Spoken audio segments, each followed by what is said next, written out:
Can't की जो moral philosophy है,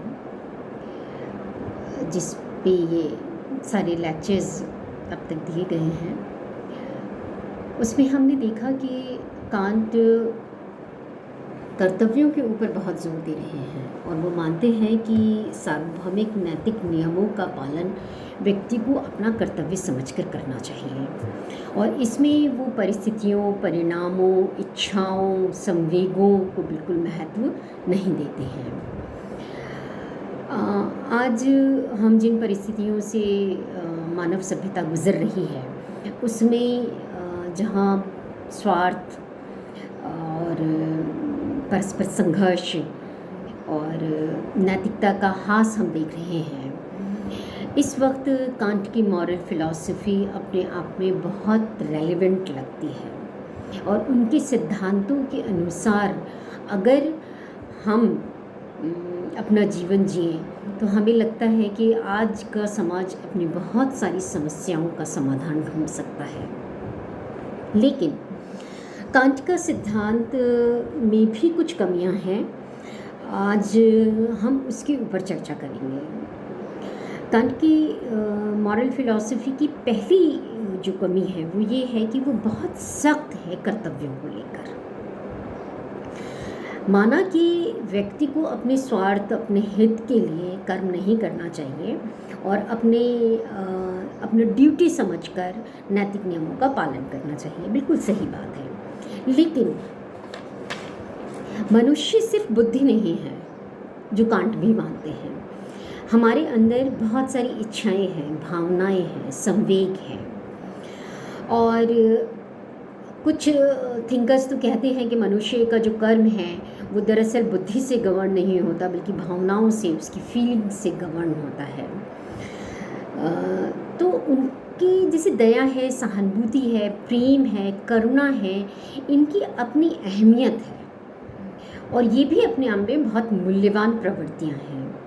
अगर कोई व्यक्ति किसी ज़रूरतमंद की सहायता करता है या किसी बीमार की सेवा करता है, तो एक तो वो व्यक्ति है जो कि उसको अपना कर्तव्य समझकर, चाहे उसका मन हो रहा है या नहीं हो रहा है, वो सेवा कर रहा है, और एक दूसरा व्यक्ति वो है जो प्रेम, सहानुभूति, करुणा की प्रवृत्तियों के साथ उसकी सेवा करता है। तो हम दूसरे व्यक्ति को ज़्यादा प्रशंसनीय मानते हैं और नैतिक दृष्टि से भी लगता है कि जो दूसरा व्यक्ति है, जो प्रेम और सद्भावना के साथ सेवा कर रहा है, उसकी ज़्यादा अहमियत है। इसीलिए कांट के सिद्धांत को कई बार बहुत कठोर कहा जाता है। दूसरी कमी कांट के सिद्धांत में ये लगती है कि उन्होंने परिस्थितियों और परिणामों को बिल्कुल नज़रअंदाज कर दिया। वो हर नैतिक नियम को अपवाद रहित मानते हैं, जबकि मानव जीवन इतना जटिल है कि यहाँ हर रोज़ नई परिस्थितियाँ होती हैं और इतनी जटिल परिस्थितियाँ होती हैं कि उनका कोई सीधा सा जवाब आसानी से नहीं मिलता। कई बार मनुष्य के जीवन में ऐसी परिस्थितियाँ भी आती हैं जब दो कर्तव्यों के बीच में संघर्ष हो जाता है और उसमें से कौन सा कर्तव्य चुना जाए ये बहुत आसान नहीं होता है। जैसे कि सत्य बोलना।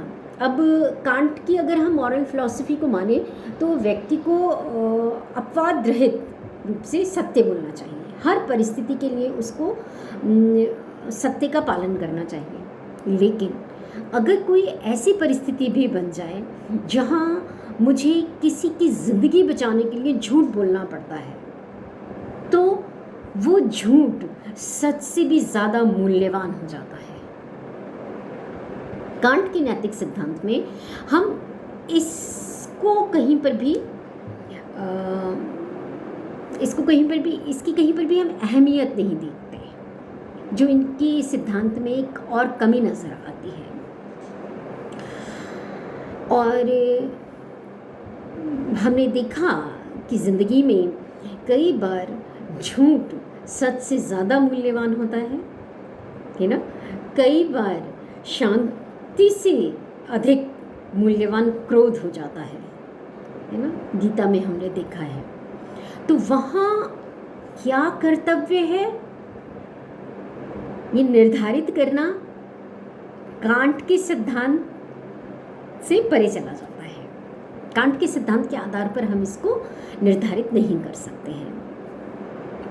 उनके सिद्धांत में एक और कमी ये नज़र आती है कि परिस्थितियों को बिल्कुल ही नज़रअंदाज करना भी कई बार उचित नहीं लगता है।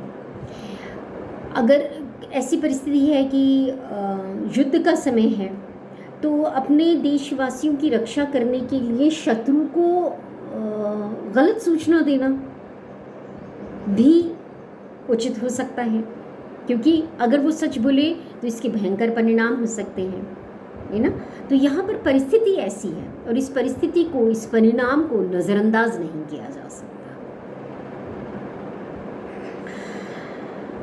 ये 3-4 ऐसी कमियां हैं जो कांट के सिद्धांत में हमें नज़र आती हैं। लेकिन फिर भी अगर हम देखें कि पूरे ही वेस्टर्न मॉडल फिलोसोफर्स पर अगर नज़र डालते हैं तो उनमें कांट का जो नैतिक सिद्धांत है वो अपनी एक अलग अहमियत रखता है, उसकी अलग खूबसूरती है।